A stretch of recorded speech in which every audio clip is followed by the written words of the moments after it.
Hello and welcome to the Jens Heitland Show. Again, the new format, Walk the Talk. Today with Brian. Hello, Brian. Hello, very good to meet you. Great to have you with us. So, as we always talk about walking the talk, Brian is an expert in sustainability and we are talking about climate risk. We need to take the first step. What do you think we as humanity and people should be doing when it comes to working against the climate risk we are facing? I would say it's awareness. It's being aware that these risks exist and about actually how big they are and how big they're becoming. So I think we're beginning to realize it. There are so many extreme weather events happening now, almost on a weekly basis. And so I think the awareness of people going, actually, this is really happening. And to believe actually and to understand that we can prepare and we need to prepare. That's what people need to do. What are the things every person can do? It's people recognizing that there's really two sides to this. One is, what can we do to prevent climate risk? So the whole case of what can we do to make our lives more sustainable? And there's been a lot of talk about that, which is fantastic. Yeah. And many of us are taking steps to do that. We're taking meat out of our diet. We're choosing more green ways to travel. And we're looking at how can we improve our housing, for example, make it more insulation. And many of us are actually taking action to ask our governments and our businesses to actually take this more seriously. Yeah. So that's all great, and we should do that. We should continue doing that. Where I've moved really is I've been in that world for many years, doing exactly that, working with people and businesses in the area. What I've come to realize is that actually we're not in parallel with that also doing much about our risk we're facing. So there's a real danger that we're sleepwalking into a future that is going to catch us by surprise unless we start paying attention. So as individuals, we need to start asking ourselves, what is the risk? How am I going to cope if the rain is double the amount of rain, if the wind is twice as fast, if it goes 100 days without any rain at all, the droughts, the floods, the extreme wind. Yeah. How am I going to survive as an individual? What can I do to prepare? How can I look at my lifestyle? How can I look at where I live, how I live, look at my house, look at the way I travel? How do I continue to do the things I love doing and want to do, recognizing that actually things are going to get a lot worse. Yeah. And quickly. Yeah. 2030 it's in 6 years' time. It's around the corner. It's around the corner. Yeah. And we've already seen. Last year it was the hottest summer, in Europe. In London we had over 40 degrees, and we didn't expect to see 40 degrees in London for probably another 5 to 10 years, and here it is. What can we do as a society, and maybe as well, what can businesses do to look into that? So as a society, we need to be talking about it. Yeah. So thank you for the questions, because it's great that we're having this conversation, because we need to be talking about climate risk and more aware of it. There needs to be a social conversation in society, because actually there are choices we need to make and there are decisions we need to make about where we invest and how we protect ourselves. And there's already been some discussions quite well publicized around decisions, for example, to leave certain places to the sea.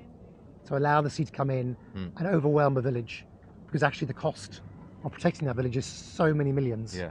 Actually, it makes much more economic sense. It's a shame for those people. They've maybe lived there all their lives, but economically we can't afford to protect certain places. But we need to be having those conversations. We need to be having conversations about, is it okay to continue building on waterfronts, on beautiful waterfronts? Yeah. Or do we now need to start retreating away from those places? Because actually the cost of protecting these places perhaps is something that we need to ask ourselves, is that a sensible way of us spending our money? Let's go more into the business angle. So what does it require from businesses to look into that? Right. I think businesses spend a lot of time now on decarbonisation and net zero. It's been all about that. And the climate risk side has been more around the regulatory requirement to kind of tick the box. Yeah. Am I doing what I'm supposed to do from a regulatory point of view? So regulation is trying to drive this agenda. And actually the European Central Bank said last year that they were dissatisfied that banks were doing enough to consider climate risk and the effect of climate events on their portfolio of loans, for example. They're threatening to start penalise banks for not doing enough. Yeah. And really that's the tip of the iceberg. That actually, it's so true. Yeah. Businesses not doing enough. And that's partly because it's a lack of awareness, but also getting the data and understanding the data on where is your climate risk and how it will affect your business has been quite tricky. It's been a difficult task to do. So there are now more and more data coming through. And in fact, one of the really great breakthroughs has been AI. Yeah. So AI has enabled us now to analyze satellite data and to be able to extract information about what's happening, but also what's there. So, incredible ability now to be able to map the Earth at an amazing resolution and to be able to have a lot more rich data about what's happening in different parts of the world. So one thing is having the possibilities and having the capability of an AI tool. The other thing is walking the talks. What do companies truly need to do that they start doing things, not just talking about them? Yeah. The conversation needs to be happening at the board level. Yeah. So there has to be a kind of a realization that actually these risks are real. They can be anticipated at a level which would enable you to actually save a significant amount of money. Yeah.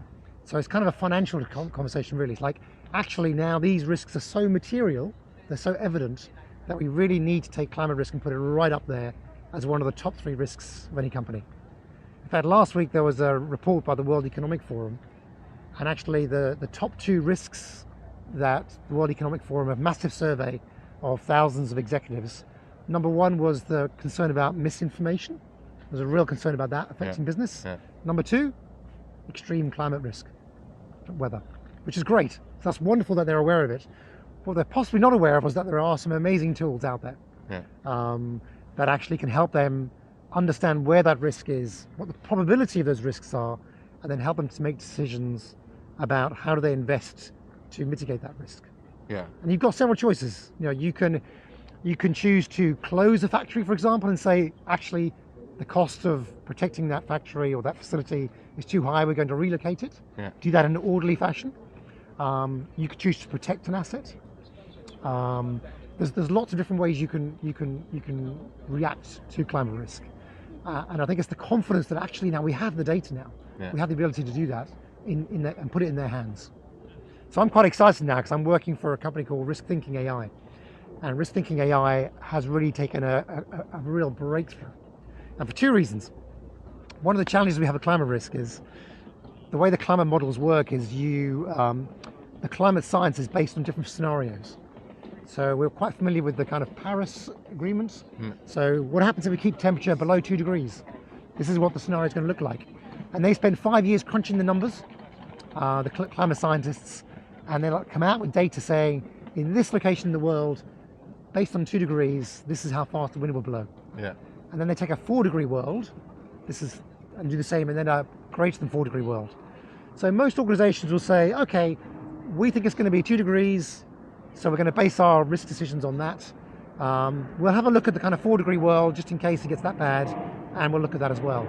The challenge we have, which one's right? Yeah. You're kind of placing bets. Yeah.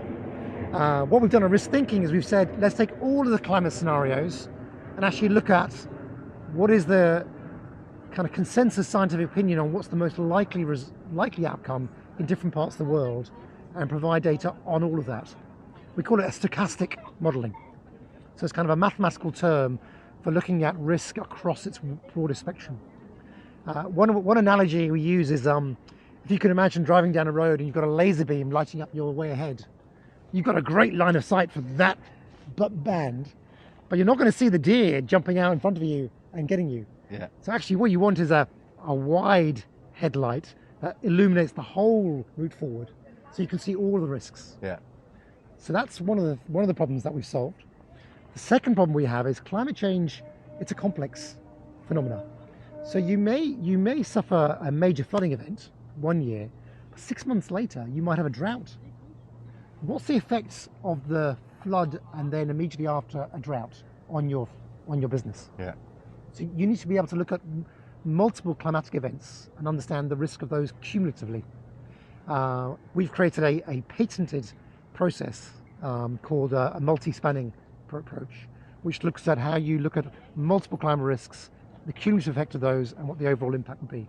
And that solves the second problem, which is the sequential nature of these risks. Because quite a few do happen. Yeah. Texas last year had the coldest January ever, and then one of the warmest Februarys ever. One month after that.